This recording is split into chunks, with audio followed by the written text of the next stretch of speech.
conversation will rule the nation on face-to-face basis when we blast off. It's real on the dance floor, on the turf of the court. Yeah, we here for the sport, so take your mask off so I can hear your ass talk. Let me hear you explain. Hold the thoughts on your brain. Is your ass smart? Spit facts and real talk. I need that shit from the street that make you think real deep and take a long walk. This podcast is telling it with my man J Defense and Skizzo Blizzo. What it do, family? Welcome back to another Mask Uncovered podcast. It's your man J Defense. Hit me up on our platforms, JAYDFENCE. Mask Uncovered on all platforms. It's your boy Hollywood Skiz back again. Hey, I'm gonna keep saying this because a lot of people are not listening. Please subscribe more, like more. Views are high, but we love the subscriptions. You know, I'm gonna say this every week. You see it every week. You hear it every week. Do it. We're getting more views than subscribers. That's not making any sense to us, but you know, we still want to say thank you for the support. And keep hitting that like button and commenting too.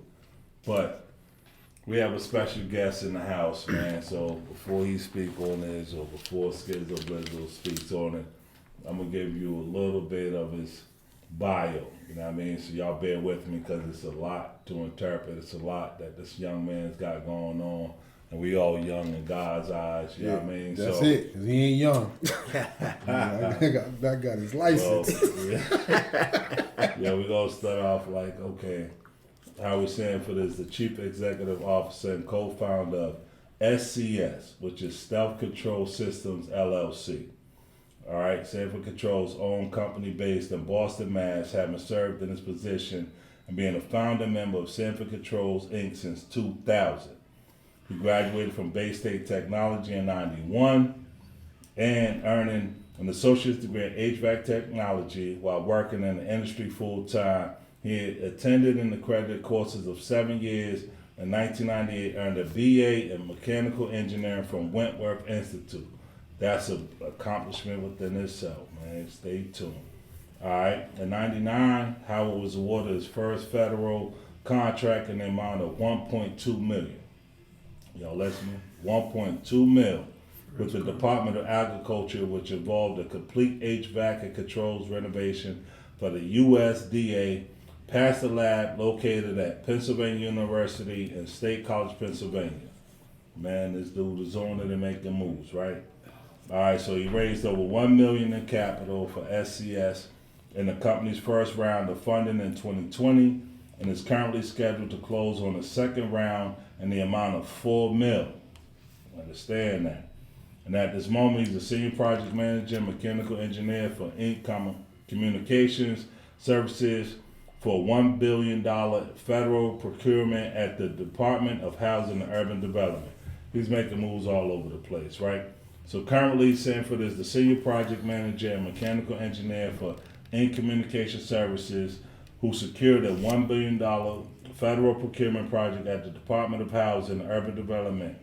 In addition, through Stealth Control System Solutions, he's also a senior advisor for educational planning, transportation, and development for getting kids back into school.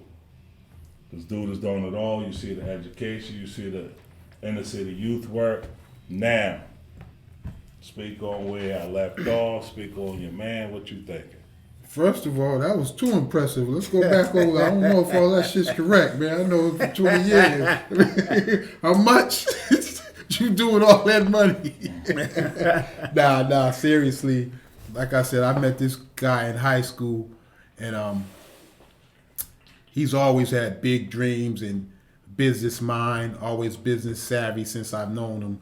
So I'm not surprised and actually follows some of this stuff, but some of it, like I said, is a surprise to me. I didn't know about some of this, and excellent, man, and that's why he's on this platform to show, man, because I've seen this guy reinvent himself time after time. If something didn't work, he tried something else, man. He's always had that business savvy, man, since I've known him, and like I said, he's on this platform to show the youth. I mean, you don't even have to be young to learn. You can be 80 years old, still still a chance. That's right. So we're gonna get into the question. I just had to say that, man, because proud of you, my brother. Thank you, brother. Thank you. Hassan. Thank you. I'm sorry I called him Howard. That's what I was used to. So I know. No, he used to be Howard. But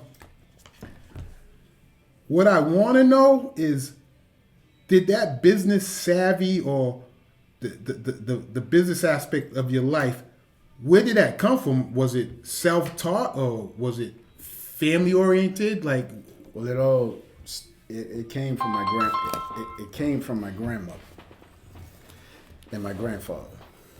So, growing up in Knoxville, Tennessee, which is 2 hours outside of Nashville, you know. So you ain't want to be a country singer? I didn't want to be a country singer. I didn't want to be a country singer. So, you know, you had to learn how to work at a young age. right. So, you know,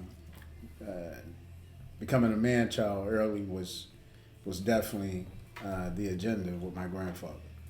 Okay. So, So it was instilled in you. Grew up in the projects in the South, right?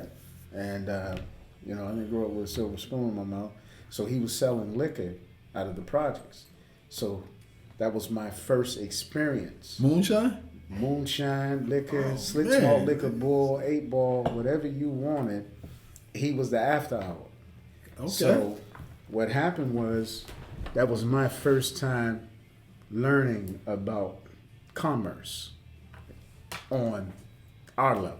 Okay. Okay. That was the So, first. and he did that, and during that time, he was doing that for over 35 years. Okay. And my grandmother was selling candy At and the it was- same time? at the same time, Right, right the out, penny candy. Right. The They old ain't school. kicking the door? right out of the 3 bedroom projects in Tennessee, Austin Homes. That's where I'm from. Okay. And from there, Tennessee, the projects to Tennessee, what made you move to Massachusetts was... Well, you know, being young, even when I was young, I always knew that I needed, you know, I wanted to be challenged. Yeah. And as much as I loved my home, I always had the insight that I knew I had to leave Tennessee. All right? You got to remember, I come from a very small town. And every time I go home, I love going home because, you know, my friends are still there that I grew up with. What's that again? The town? Knoxville. Knoxville. Knoxville, Tennessee. Sorry. So I knew I had to get out. My uncle, he was living here. He had moved here in 1980 because he was he became a master electrician. He was in the apprenticeship in Tennessee. Then he moved to Boston. So in 1987, when I was going into my 11th grade year, he called me during that summer, and he was like, you want to try coming to Boston? What? And I'm like, oh man, I said, Boston too big. I don't want to come up there. Boston. And he said, no, he said, just come up and try it, and if you don't like it, you can go home. So that's when I came. I actually came here August 1987 during the summer. And then September is when I enrolled and came to South Boston. Dudley Street, right? That's where you was you living up there? I was in Dudley area? living. No, I was living up off Columbia Road. Okay. Yeah. Okay. Yeah.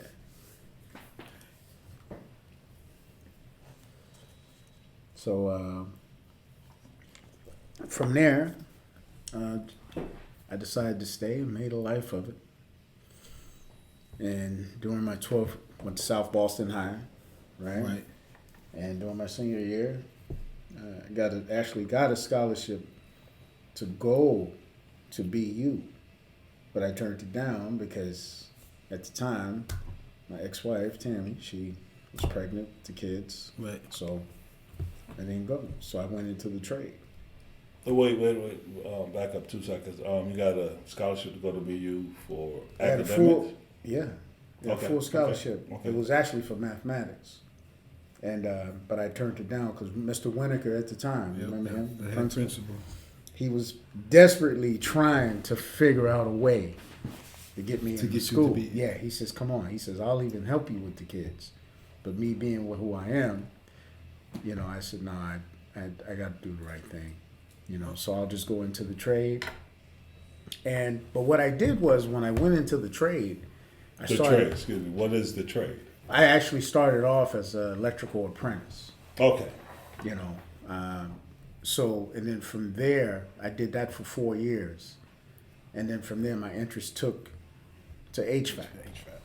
And then I liked it, so I decided to take to it as if I was a doctor. So I said to myself, if I'm going to learn HVAC, which stands for heating, venting, and air conditioning and refrigeration, I'm going to learn this like a surgeon. So I didn't want to be just your everyday in and out HVAC tech. And being that, you know, I knew I was at a disenfranchised position because, again, black people, we don't own any platforms or any industries. Right. But if I knew I wanted to play in that industry, I had to be good. I had to outwork them. I had to outthink them. I had to outperform them. You know, so, and then that grew. Okay. So how long were you in the field before you started your own business? Because was Sanford Control your first business? Sanford Control was my after first you left business. the trade? Yes. I graduated in 1989. Then from there, I went into a 4-year apprenticeship with the electrical. 80% of HVAC is electrical. Right. So I was able to easily transfer over. Okay. In 1993, I got my license as an HVAC tech.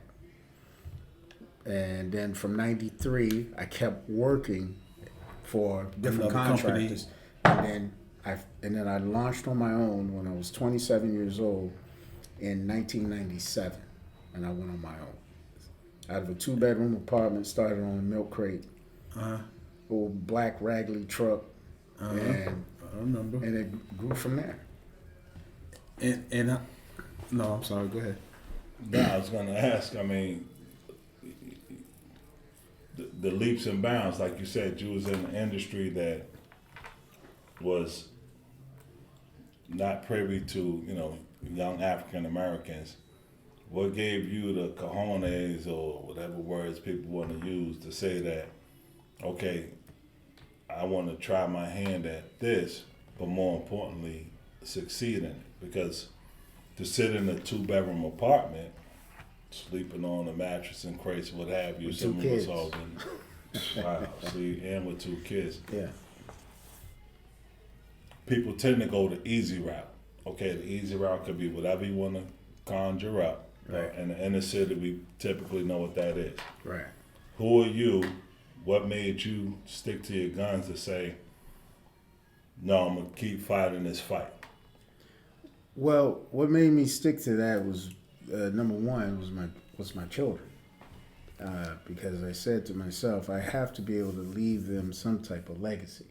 Mm-hmm. And me being raised by my grandparents and the values that they gave me, it wasn't a choice for me to go the easy way. Right. All my life, I was used to complexity and things that were difficult. Okay, because that's where you get your best learning from, when you go through the complexity. So, you know, I had to learn to cipher through, you know, all the difficulties and everything. And it was hard. Don't get me wrong, it was hard. I could have very well went the easy route. The door was open to go the easy route. Right. But I stayed that route because I knew that I said, okay, if I stay good at this, then I can do this. Okay. Okay. And moving along, when you did start Sanford Controls, mainly, I mean, everyone starts a business mainly for the profit and take care of their family. That's what you dream of. That's what you're there for as a man, to provide for your family. When did it become more? Because I know you, and reading the bio, we see that it's not just Sanford Control anymore. It's become Stealth Control Systems Engineering. It's become a lot more now. And it's more than just the concept of raising your family and profiting. it seems like, well, more than seems like it, you want to help others do the same and expand beyond what you've done. So where did that mindset come from the beginning, from wanting to provide for your family to now wanting to help a community, to wanting to help a city, to eventually, I mean, helping the country, world, you know what I mean? It's infinite. I'm glad you asked that. We lack owning industries. We don't own anything. We have positions. We have black people that are CEOs in Fortune 100 companies. We have black president. Right. We've first black woman vice president. Right. The sister just got inducted. She got approved to sit on the Supreme Court judge. But we don't investigate own. her But we don't, already, but that's another. But we don't own those platforms. Right. So we don't own any educational system. We don't own any judicial system, legal system, financial system, right? So my thing is that, well, if we don't own those systems, then we need to be able to teach our people what those systems are. And the perfect example is, like, why not just take a person and show them the basics of how an HVAC system works, and then relate that to the systems that actually disenfranchise us, right? Right. I want to help put an end to generational poverty, okay?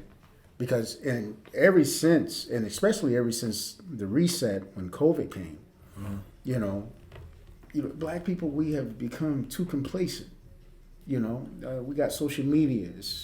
It's easy to become insensitive because we have allowed that to desensitize us to whereas we have no conscience, and we become like a wound where it starts to heal. It's a scab. You can't even feel it anymore. I agree. So they understand the system that we're in, right? So my thing is that I want to be able to take brothers from prison, and I was doing that. Right? You know that. I was taking, you don't have to have a high school diploma with me. You don't have to have a college degree with me. Because the proof is I'm actually taking, like my grandson, he's 10. I got a son who's 13. And I teach them physics. I teach them what a design structure matrix is. I teach them systems complexity right now. I know you My do. son, he's 13. They want to skip him from the 8th grade to the 10th grade. Okay? And he goes to one of the most prestigious private schools here in Boston. And it's all because it comes from the training, right? Mm-hmm. So that's what makes me go hard at, helping people attain a skill so they can get that higher learning, so they can actually get out of that generational streamlined poverty. But real quick, I mean, obviously, it makes sense, everything that you're saying, but just thinking and listening, like how many people don't feel the same way you feel about, creating that generational wealth, teaching, even homeschooling and so forth. What has made it work for you? What are the strategies that you're using? Because a lot of people will want to emulate that. Yeah. Well, the thing is that people learn differently. Okay. And, this, and I'll touch on this, the reason why my program is so effective and my style of teaching is effective is because I understand the educational system here now. Because that educational system, the intentionality is different. And when I say that is that when you can have a young African American boy, and you can have a white Anglo-Saxon boy, and they're learning differently. He's being taught, the young white kid is being taught to rule the world. Right. The black boy is being taught to get a job. Right. That's the intention. Right. Because they are teaching inferiority, right? And that inferiority is being taught under the radar. It's covered. It's in, it's camouflaged, right? Gotcha. So my style of teaching is different because I can say, hey, now I can change that intentionality where you need to be a man and work for yourself. I can show you how to take care of your family. I can show you how to pass this along, right? Because everyone is chasing the paper dollar that has no value. It has no value, but we need it to live because this is the system they put us in. So why not teach them the skill so they can say, hey, because I can be the first to tell you, when I left Boston, I had nothing. I lost everything. Mm-hmm. And when I went to Vegas, and the reason why is because I still had my hands, I still had my skill. Right. So I wasn't broke. Right. You see what I'm saying? You got lost, but you found yourself again, like I said. Exactly. And reinvent because I yourself was able to fall back on what I knew from what my grandfather taught me, my grandmother. It takes discipline, not just the skill. So you teach the discipline, you teach the focus, and then you teach the core of the skill. Because the skill doesn't work without the discipline. Right. And so how is that working? Because I see people coming into your school, which I will tell you, did we say the name? Stealth Control System Engineering. That's my friend Hassan's school. But like I said, a lot of these people come in blind, wanting to learn the trade. That's all they're thinking. They're learning the trade, and they come out with a vision because they learn the system. That's right. And they could teach theirs, and theirs can teach theirs. Is your goal? And I think that's how we could. That's right. It sounds easy, but well, that's the start of it. And because is that your vision? That's the vision. Because the thing is that I own my own company. We actually have I actually own an HVAC installation and service company, and the men that work for me, right. This is what I tell them: I don't want you working for me forever. Right. You got a 5-year marker. After 5 years, I start stepping you out of here. You got to fly the coop. I start teaching you the etiquettes on how to open up your own business, right? So you can do that to someone else. Right. Getting someone to come in and work for me for 10 to 20 years, that does nothing for them or me, right? Because it's not about the wealth. It's about the knowledge, right? So this is why I got men beating down my door wanting to come and work for me.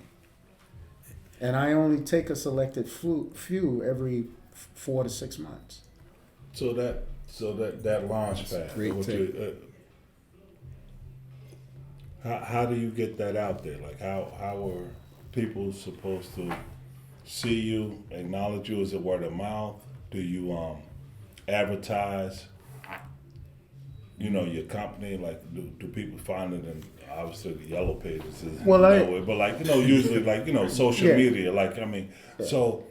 Are you seeking out people is it like if you're teaching someone the way to move and actually, like you said, a 5-year plan, if I'm one of those individuals and you're teaching me something that can feed my family, the first thing I'm going to do is go and tell my best friend. That's right. And so forth. So is that the way that's the way continues to turn? That's the way I've been doing it because word of mouth travels. It's the best way to get it is we advertise. I have a website for my company. And what's your website? The website is stealthcontrolsystems.com. Stealthcontrolsystems.com. Spell that out real quick, just so. STEALTH control CONTROL systems SYSTEMS.com. You'd be surprised. Yeah, I want to make sure that everyone's They aware. definitely That's need all. to come to your school. Yeah. They don't get that. And we have some we got pretty good accounts. We take care of a few Hilton hotels. We got about 40 Taco Bells we take care of. We take care of a lot of restaurants inside of the Prudential. Okay. Some business office parks up in Billerica. Growing. We're growing, and I'm growing strategically, not too fast. Right. So every time, because I want the business to be able to pay the next group that's coming in. So if I'm taking in 2 or 3 more people, then I have the business that can sustain them. Right. Because the last thing I want to do is hire someone and then have to lay them off. And part of that strategic plan is your former students coming back to teach also, not just That's right. going out, get your own business and not even listening to what the concept is, because a lot of people might go get the trade and not remember, like Howard's just taught me not just the trade, but how to systematically win. That's right. To come back. How does that work? Do they come back, or has that happened? Are you that far in the game where if some of the students have come back to teach the students coming in the next semester or next year? The educational part I started this year, but Okay. inadvertently there have been maybe about 12 men that I've taught Okay. that have gone out, either they're service managers in big companies, and 4 of them actually run their own business, right? And that's from California to Arizona to Las Vegas, and 1 in Tennessee. Oh, great. So I still mentor them, That's good. right? And now what I'm doing with them is teaching them how to educate others in the trade in the city that they live in, right? So we can so I'm building an ecosystem, right? So we have our own network. And that network consists of African Americans, Filipino, Indian, because they're all men that I've taught. Okay. Now, real quick, through your bio, something that I read, obviously, with you receiving that $4 million grant, like where did that come from? How did you achieve that, and what did that encompass? That was a unique way how we got that. There's a brother on YouTube. His name is Moses West.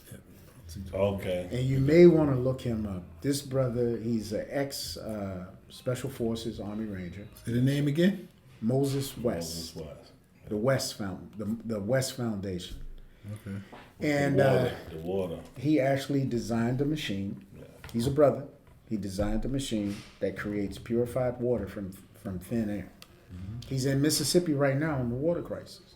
I'm going down there to meet with him at the end of October. Okay? And then you heard about what happened in Flint, Michigan. Yes. The poisoning of the black community with the water.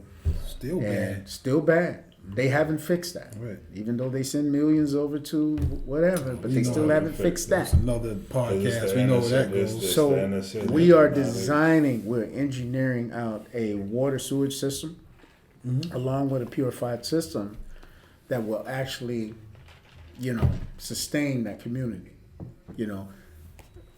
The thing is that HVAC has taught me, it has given me the basics on how to really build anything, right? So, most people don't even know how the sewer system works. We pay to use the toilet. They take that same waste, turn it into a biogas, and then sell it back to us. Methane gas is naturally from the earth, Right. but we're buying our own waste back that we cook from. That's crazy, right? Okay, If you that's think why about when it. you own a house, you look at the sewage bill. They charge you to flush the toilet. Okay. Fact. Okay. So, and then they turn around and say, "Oh, well, we're going to raise the price on the use of gas," when really that is all processed from the stuff that comes from us. When we can basically do that ourselves. Okay, this is what I'm going to be teaching. That's the next phase of, showing people how to build biodigesters, right? Where you can actually use the compost in your own waste that you can create your own gas. Getting off the grid. Great. Shit. So I see where you're at now. I mean, is there anything else in the future that you'd like to do besides the schools? And I mean, the ultimate plan, like you said, is to systematically, I don't want to sound redundant, systematically teach by your school. But I mean, is your hands full? Are your hands full, or is it something bigger It's in always the something shadow? bigger. Okay. Yeah. Because we got a lot of work to do.